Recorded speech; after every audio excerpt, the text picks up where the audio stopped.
My name is Crystal, and you're watching the Deslob student. Oh, the light just turned out.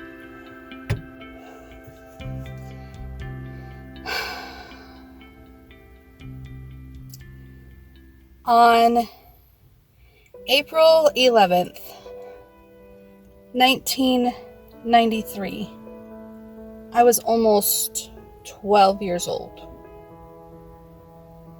I lived in a little town called Beaver, Utah, with my mom and my stepdad and my stepsister and my little brother and two little sisters.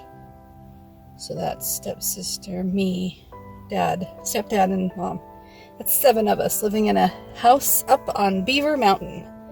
There's a house on Beaver Mountain, and I lived there. I'd never been to that school before. I was in the 6th grade. I used to live in Salt Lake, West Valley side of town, with my dad and my stepmom. And my siblings and I would go back and forth and visit my mom in Beaver, but I lived in Salt Lake Valley. And I was 11, almost 12, in the 6th grade, living with my mom and stepdad for the first time. It was a new stepdad. It was father number 3, my second stepfather. And my mom had been having an affair on him. And the reason why I know this is because she shared those secrets with me as an 11-year-old. And she asked me not to tell my stepdad, and I didn't know what to do with the information. I wanted to talk her out of it, but of course that wasn't going to work. So I learned to support her in her affair.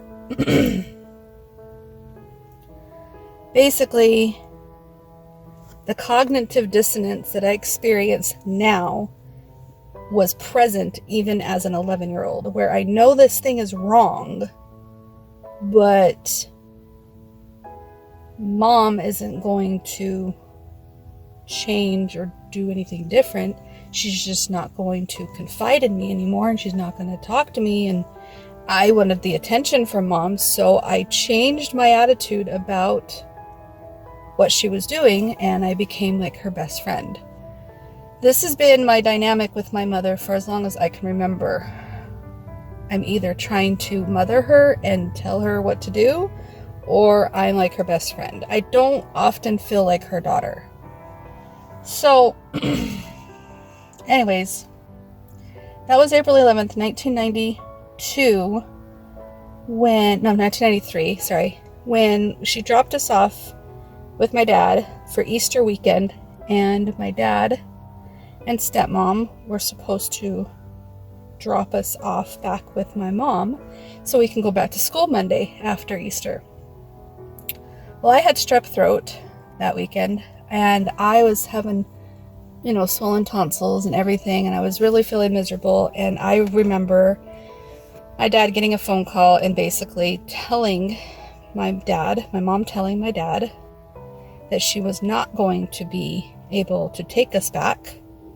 She's running off with Ramon, the man that she was having an affair with, and he lives in Arizona, and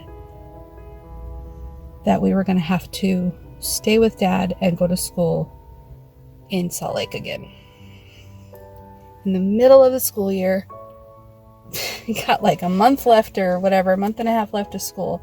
I don't know why I'm saying this. I think I need to say it. It's been a very traumatic thing of my past. I felt abandoned. My mom didn't get my things from my stepdad's house. I left my Paula Abdul posters, my, cassette tapes, my pen pal letters, my Jonathan Taylor Thomas posters, and my Teen Bop magazines, and my dolls, and my blankets, and my clothes, stuffed animals, doll clothes, I have cried and cried and cried about this through therapy over the years, that I'm able to say it now without all the tears. I've learned to accept it. But April 11th of 1993 changed my life. It created a fear of abandonment in me. It created a fear of mistrust. It created an anger so deep within my soul that I was not allowed to express to my mother. Fast forward to several more years, I've become a teenager. My mom is not in my life hardly at all. She's living in Arizona with this man and struggling on this relationship, this dad number 4 or whatever. And I felt like I didn't have a mom in my life, and I didn't feel like I was able to bond with my stepmom at all. And I felt totally and utterly ugly at school, bullied. I didn't know how to be a girly girl. I wasn't even taking care of my hygiene very well. I didn't know anything about anything, and I would long for a mother. I've been longing for a mother for as long as I can remember. And so now here I am living with my mom. April 11th, 2022, and I'm still longing for my mom. She's allowed me a space to live, but she is only really interested in having a conversation when she's lonely and when she wants something. She wants a best friend, when she wants to bond with somebody. But if I'm needing my mother, or if I'm needing anything, I can't go to her. And I am so afraid that if I don't perform or stay in this expectation that she has of me, that she's going to use that as her excuse to drink. My mom is a recovering alcoholic, and she falls off the wagon about every 6 weeks, and then she scoops herself back up, and she goes back to being a wonderful mother person again. And 6 weeks is coming up. Last time she did it was Valentine's Day. And she told me at that time that once I move in, that she would not want to drink. My presence in her house every day would make her not want to drink, which of course puts more pressure on me to keep up the facade, the fakey, nicey nice. I don't know how to function around my mother, because my mother has always taken and not so much given. I'm just venting, can you tell? I want to just show you a quick video clip of April 11th, 2020. April 11th, 2020 was about a month or 3 weeks after the pandemic really started, going crazy like wildfire, and people were afraid. And I was working from home, and I was unable to transition into a work out of home and go home every day to now I'm just home all the time every day. And I was kind of going a little nutsos with the whole work from home situation, especially when my home and my environment was not as safe as I didn't feel at home or safe in my home with my husband the way he was back then. So one morning I'm talking to my husband about Codependence Anonymous and the 12-step group that I wanted to join. I know exactly what fight it was that made me make this decision, but I made a decision to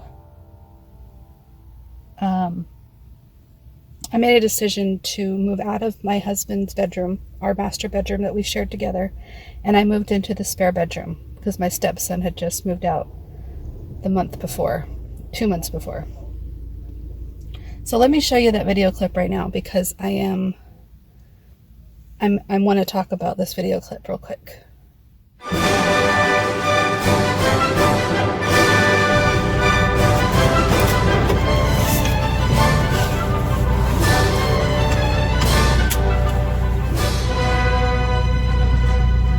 Today is April 11th, 2020. I needed a second to talk to myself. I'm leaving the house, even though my codependency doesn't want me to. I'm doing it anyway.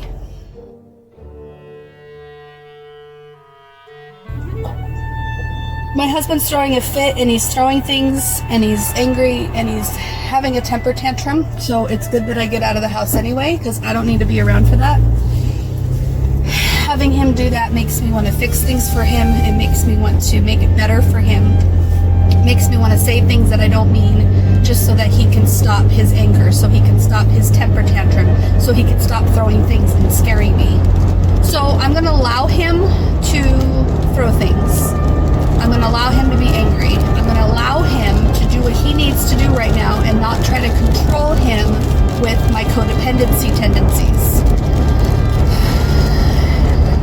And if I even ask him what he wants of me, then it's inviting him to be controlling of me. So I'm just going to let him be. I am practicing the art of allowing and letting him go through whatever he needs to go through, and letting him do what he needs to do to process his anger right now. Process his emotions. He's got more than anger there. He's got a lot of hurt feelings. He's got a lot of acceptance to do, and I understand that that's really hard to come to grips with. I've had a lot of acceptance to do in my own healing. I am moving out of the bedroom. I have not decided to move out of the house. That thought on its own is so scary. So scary that I won't even touch it with a 10-foot pole. Moving out of the bedroom is just as scary, and sometimes even scarier, because I have to still live with a man who's throwing a tantrum and trying to control me and trying to manipulate me into doing what he needs me to do, so that he wants what he wants and gets what he gets and gets what he wants. And exiting out of the marriage would be a heck of a lot easier to deal with than what I've chosen to do. So in many ways, moving into the next bedroom satisfies the financial burden in a way, because I'm still sharing a roof and finances with this man and the children, and they don't have to go back and forth to 2 different homes. That satisfies all that. But the emotional havoc that I'm going to have to go through just to sleep in another room as a man who wants me to be who he wants me to be. And if I can't be who he wants me to be, then I have to live with that turmoil and that angst of feeling those feelings.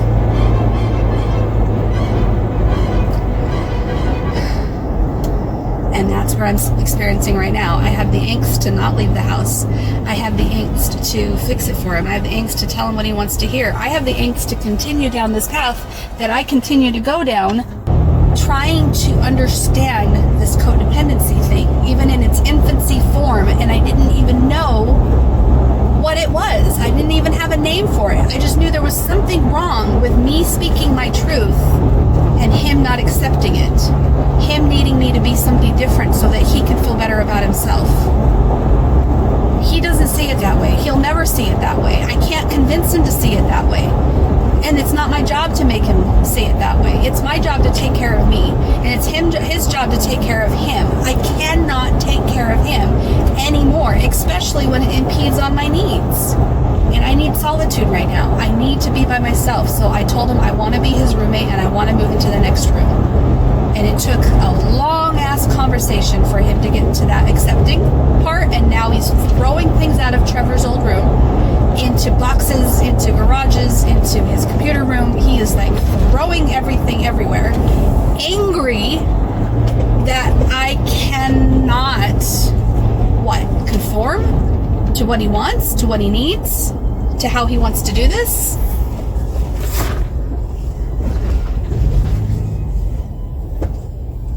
I can't. So can you accept me anyway? No, he cannot. So here I am, going to the bank. I'm grabbing some cash. I'm buying myself a mattress. The mattress that I wanted was from Deseret Industries. I've been looking at it for months, thinking about this for months. just the very concept alone has been an idea that I've had to let grow slowly in me.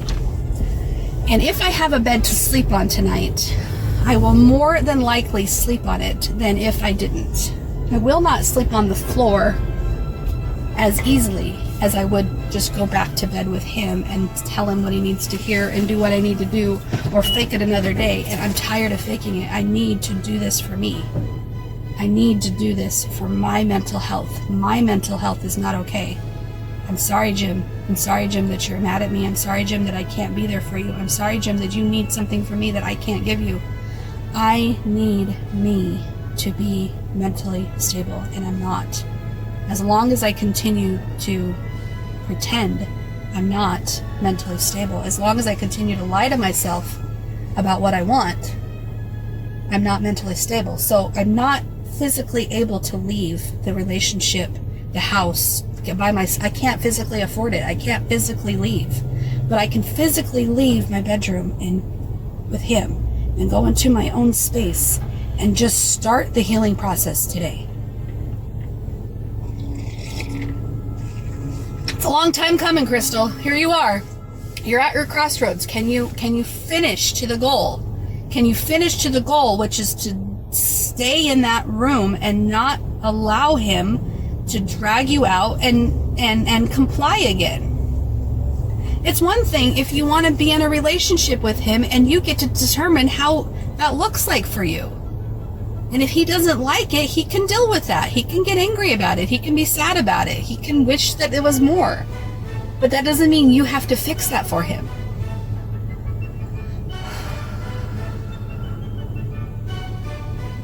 I am stronger than I have been. I am growing. I am getting better. I'm not 100% on the other side yet, but I'm getting there.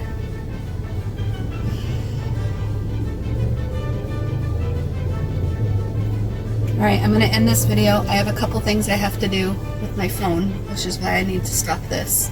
Otherwise, I would do both at the same time while I'm talking. But maybe I'll come back if I have more to say. Maybe I'll come back at another day. I don't know what this looks like. But we'll take it 1 minute at a time.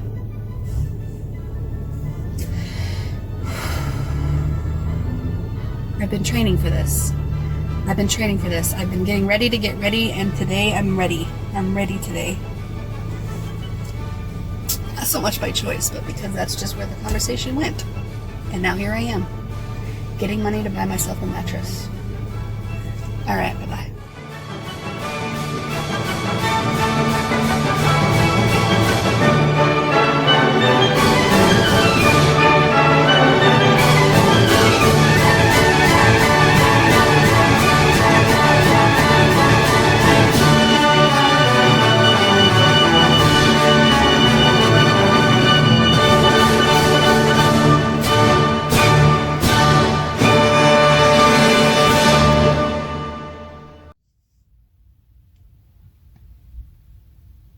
That day was a very emotional day for me. April 11th, 2020 will go down in history as the single most bravest step that I've ever taken for myself. And that's to take back my power and take care of myself. Up until that point in my life, I have been going along with what everybody else wants and what everybody else desires from me, what everybody else expects from me. And I feel that my purpose in this world is to communicate my story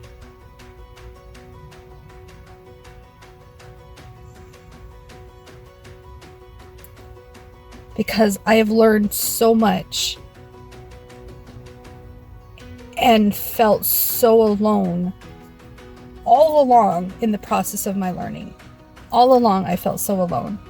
And so as I'm learning how to be less codependent, as I'm learning how to be more aware and more in my power and take back my strength that I didn't even know I had, stop doing the cognitive dissonance dance and basically speak my truth and say, what you're doing is wrong right now, and I don't need to change my mind to line up with your actions.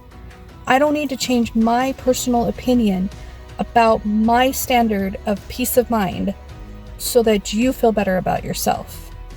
And so when it comes to my mom or my husband or anybody else in my life, if they're going to choose behaviors that don't align with my values and my desire to be peace of mind,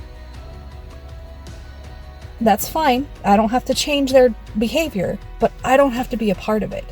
I don't have to be a part of their games or their manipulation tactics or their expectations of me to help them make themselves feel better. Like this whole dance with my husband and me and my mom and me and heck, my siblings and me, I have been jumping through hoops to keep the peace all my life.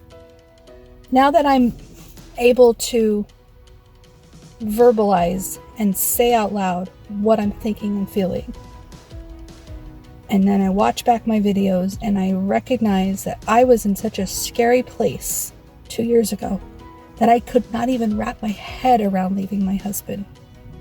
And then not even a year later, I left. I stood on my own 2 feet and I got 2 more jobs and I figured out how to get my own apartment.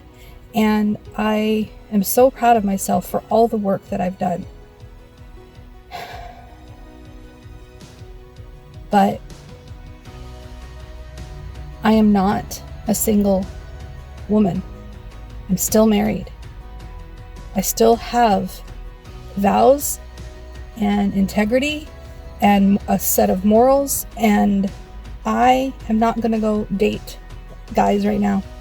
I am interested to see where my husband's growth and changes are taking him, and he is inviting me to be a part of his life, to witness these changes, to witness all these things that's coming about in his life. Now, I would really, really, really love it if I could witness it from a safe distance, such as my own apartment, but I can't have that right now. I would really, really love it if my mom made space for my children so that they could come back and forth and see me in my safe space and see me in my happy space and see me in my peaceful space. And then we could eventually merge our family back together again. I don't have the luxury of these options. I don't have the luxury to choose these things. So the purpose of my soul is to finish raising my children. If it takes the next 4.5 years to raise them until they're 18 and they're off to college or whatever, that is a commitment that I can do for the next 4.5 years of integrating my life back into their world at their father's house. And I'm going to do my best to keep myself as safe as possible with all this information that I'm learning, with all these new healthy coping strategies that I'm learning, with all these videos that I'm recording, and it's basically like teaching myself that I can take back my power and I can have a safe space, and my peace of mind is important, and that my voice is valuable, and I don't have to mold myself into appeasing others anymore. So I'm making this video journal for me as I recognize that I am being sucked back into my husband's world, and if that's God's will, and that's why I'm feeling that pull, and that's why I'm feeling that energy of me pulling into my husband's world, I do feel like it's directed by some higher power that I can't control and I can't stop it. So I just gotta keep reminding myself that I have power. I have strength. I have plans with my mom for my birthday. My birthday's April 20th, so with my birthday eve, we're gonna do something fun. I'm rambling. I know I'm rambling. But thank you so much for watching this really long video.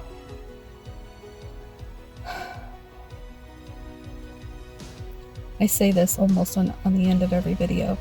If you're watching and you relate to anything that I'm saying, please click like, or please comment.